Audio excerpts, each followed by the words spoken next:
What are anti-collision lights?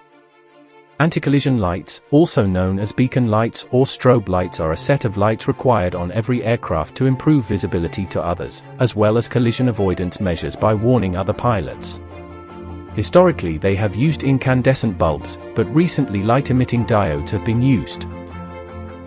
Beacon lights are flashing red lights fitted on the top and bottom fuselage of an aircraft, usually on larger passenger aircraft.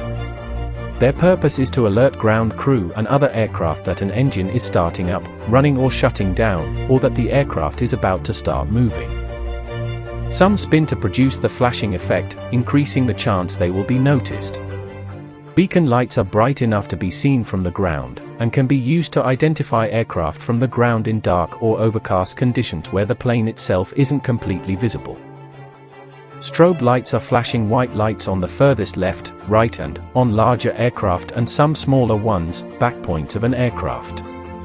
They are the brightest lights on the aircraft, and are used to signal that an aircraft is entering or approaching an active runway, or for visibility in dark, clear sky. They are sometimes turned off in cloud or fog, as they can further obscure the pilot's sight outside of the aircraft by reflecting off water particles.